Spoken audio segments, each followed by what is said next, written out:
मंदाकिनी वर्णन अर्थात मंदाकिनी का वर्णन। प्रस्तुत पाठ आदि कवि वाल्मीकि द्वारा रचित वाल्मीकि रामायण के अयोध्या कांड के 5वें सर्ग से संकलित है। इसमें मंदाकिनी नदी की श्री शोभा का वर्णन किया गया है।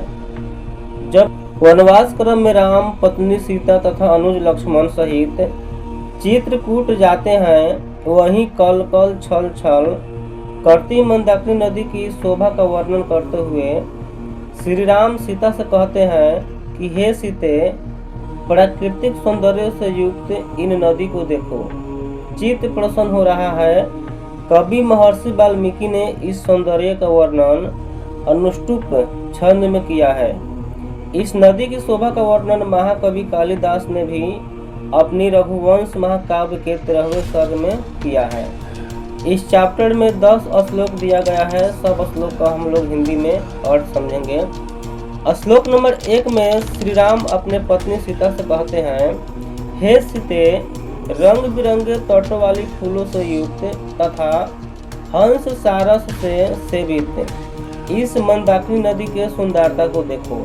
अर्थात श्री राम अपनी पत्नी सीता को मंदाकिनी नदी की सुंदरता को दिखा रहे हैं और प्रकृति को जो है कि प्रकृति के द्वारा उनका मन मोहित हो रहा है, उनको भी बता रहे हैं। श्लोक नंबर 2 में कह रहे हैं, हे सीते, अनेक प्रकार के फूल फलों के वृक्ष से घिरा हुआ किनारा रजाओं के सरोवर के समान प्रतीत हो रहा है। यानी श्री राम अपनी सीता को बोलते हैं कि हे सीते, इस नदी को देखो, किस तरह चारों तरफ से फल फूल से सुशोभित घिरा हुआ यह नदी एक राजा के तरह प्रतीत हो रहा है। श्लोक नंबर 3 में कहते हैं, हे सीते, अभी हिरण समूह द्वारा पिए गए जल गंदे हो गए हैं, जो मन को मोहित करने वाले हैं। अर्थात यहाँ की रमणीयता, पवित्रता एवं प्राकृतिक सौंदर्य को देखकर मेरे मन में प्रेम रस का संचार करने लग रहा है। श्लोक नंबर 4 में कह रहे हैं, हे प्रिय सीते, काले मृग के चर्म को धारण करने वाले जटाधारी और वृक्ष की छाल को वस्त्र रूप में धारण करने वाले ऋषिगण तो इसी मंदाकिनी नदी में स्नान करते हैं। यानी जितने भी ऋषिगण होते हैं, जितने भी जटाधारी मुनि लोग होते हैं, सभी लोग जो है कि इसी नदी में आकर स्नान करते हैं और सूर्य को अर्घ्य देते हैं। श्लोक नंबर 5 में कह रहे हैं, हे विशाल नेत्र वाली सीते, ये सभी प्रशंसित व्रत वाले मुनिगण अपनी भुजाओं को उठाए नियम पूर्वक सूर्य उपासना करते हैं। अर्थात ये सभी मुनिगण मंदाकिनी के जल में अपने हाथ उठाए सूर्य को अर्घ्य देते हैं। और श्लोक नंबर 6 में कह रहे हैं, हे बड़ी बड़ी सुंदर नेत्र वाली सीते, नदी के दोनों ओर फूल पत्तों तथा पेड़ों से मंदाकिनी की शोभा अति आकर्षक हो गई है तथा हवा के सहयोग से पर्वत शिखर नृत्य कर रहे हैं। तात्पर्य यह है कि नदी के किनारे खिले फूलों तथा हरे भरे पेड़ पौधे नदियों की शोभा बढ़ा रहे हैं। साथ ही हवा के झोंके से पर्वत के शिखर इस प्रकार हिलते हुए प्रतीत हो रहे हैं जैसा कि मानो पर्वत नृत्य कर रहा है।